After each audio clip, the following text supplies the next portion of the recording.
پریشان مت ہو، جو رب پتھر سے پانی نکال سکتا ہے وہ تمہارے لیے آسانیاں بھی پیدا کر سکتا ہے۔ سوئی کی حرکت بظاہر تکلیف دہ ہوتی ہے مگر اسی سے خوبصورت لباس تیار ہوتے ہیں، اس لیے ہر مشکل کا مقصد برا نہیں ہوتا۔ خود کو سنوار کر رکھو، کیونکہ مرجھائے ہوئے پھولوں کی کوئی قدر نہیں ہوتی، اور جو اپنی اہمیت پہچان لیتا ہے دنیا بھی اس کی قدر کرنے لگتی ہے۔ معجزے آج بھی ہوتے ہیں، دعائیں قبول ہوتی ہیں، زخم بھر جاتے ہیں اور بکھرے دل جڑ جاتے ہیں، بس یقین، توکل اور صبر شرط ہے۔ حضرت علی کا فرمان ہے کہ صبر کی دو قسمیں ہوتی ہیں، ایک وہ جس میں انسان ناپسندیدہ چیز کو بھی برداشت کرتا ہے، اور دوسری وہ جس میں پسندیدہ چیز کے حصول کے لیے انتظار کرتا ہے۔ نفسیات کہتی ہے کہ اگر آپ کسی کو پسند کرتے ہیں تو ابتدا میں ایک چھوٹا سا تحفہ دینا دلوں کو قریب کر دیتا ہے۔ مانگنے والوں کو لوگ دیتے ہیں جبکہ دینے والے کو اللہ نوازتا ہے۔ جیسے پھول سے خوشبو اور ستاروں سے روشنی نہیں چھینی جا سکتی، ویسے ہی جو قسمت میں لکھا ہے وہ ضرور ملتا ہے۔ جو رنگ، خوشبو اور روشنی نصیب میں ہو وہ انسان تک پہنچ کر ہی رہتی ہے۔ اکثر وہ عورت جس کی عمر شوہر سے کم ہو مرد کے دل میں خاص جگہ بنا لیتی ہے۔ جب محبت کے بیج بوئے جاتے ہیں تو ان کے ساتھ آزمائشوں کے کانٹے بھی آتے ہیں۔ ہماری خواہشیں ان تتلیوں کی طرح ہوتی ہیں جو دل کے باغ میں اڑتی ہیں مگر ان کی عمر مختصر ہوتی ہے۔ آپ کے بوجھ کو حقیقت میں آپ کے سوا کوئی نہیں اٹھاتا، باقی لوگ صرف کہانیاں سنتے آتے ہیں۔ شکست خود کا تجربہ، کامیاب کا مشورہ اور اپنا سوچا ہوا فیصلہ انسان کو زندگی میں سنبھال کر رکھتا ہے۔ زندگی میں دولت سب کچھ نہیں، یہ سہولتیں تو دے سکتی ہیں مگر سکون نہیں۔ جس سے محبت ہو جائے اس میں عیب نہیں ڈھونڈے جاتے۔ کہا جاتا ہے محبت محلات سے زیادہ سادہ گھروں میں پنپتی ہے۔ دعا کو صرف مشکل میں نہیں بلکہ ہر وقت کا سہارا بناؤ۔ حیا صرف عورت کے لیے نہیں بلکہ مرد کے لیے بھی اتنی ہی ضروری ہے۔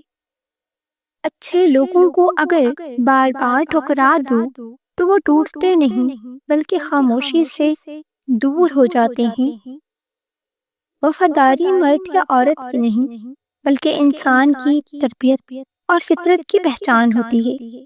اس لیے شریک حیات سوچ سمجھ کر چننا چاہیے، کیونکہ اسی پر خوشی اور غم کا دار و مدار ہوتا ہے۔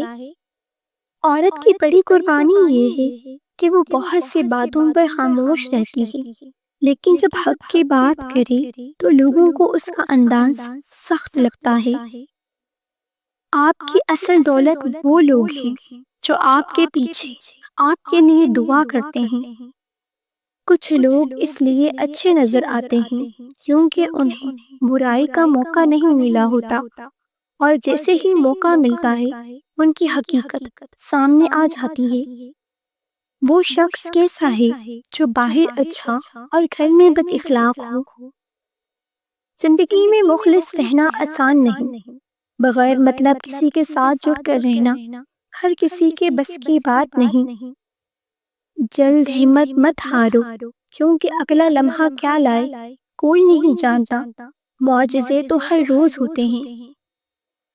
بہت کم لوگ ہوتے ہیں جو آپ کو آپ کی خامیوں سمیت قبول کرتے ہیں، ورنہ اکثر لوگ ایک غلطی پر ساتھ چھوڑ دیتے ہیں۔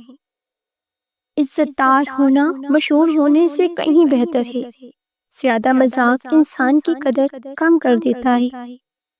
ہم اکثر اچھے وقت کے انتظار میں زندگی گزار دیتے ہیں اور بعد میں احساس ہوتا ہے کہ جو گزر گیا وہی بہترین تھا۔ شوہر کے ماتھے کو محبت سے چومنا بیوی کے خلوص خوبصورت علامت ہے۔ جس میں حیا کم ہو جائے اس میں تقویٰ بھی کم ہو جاتا ہے۔ زیادہ بولنا اکثر عزت کھو دیتا ہے۔ جاہل صرف وہ نہیں جو پڑھا لکھا نہ ہو، بلکہ وہ بھی ہے جس کے پاس علم تو ہو مگر برداشت اور نرمی نہ ہو۔ اگر کسی کی خوشی تم سے جڑی ہو تو یہ تمہارے لیے بڑی نعمت ہے۔ ہر انسان کے 3 چہرے ہوتے ہیں، ایک دنیا کے لیے، ایک اپنوں کے لیے، اور ایک جو صرف وہ خود جانتا ہے۔ کڑوی زبان والے کی میٹھی چیز بھی نہیں بکتی، جبکہ نرم لہجے والا سخت بات بھی آسانی سے کہہ دیتا ہے۔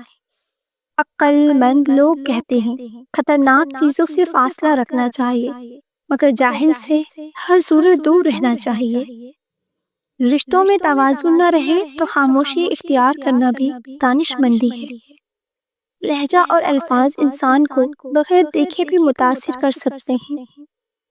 دنیا میں انسان کی اصل پہچان وہی ہوتی ہے جو اس کی غیر موجودگی میں بیان کی جائے۔ جب مرد کا رویہ کبھی میٹھا اور کبھی تلخ ہو تو سمجھ جاؤ وہ مرد بہت جلدی دل بدلنے والا ہوتا ہے۔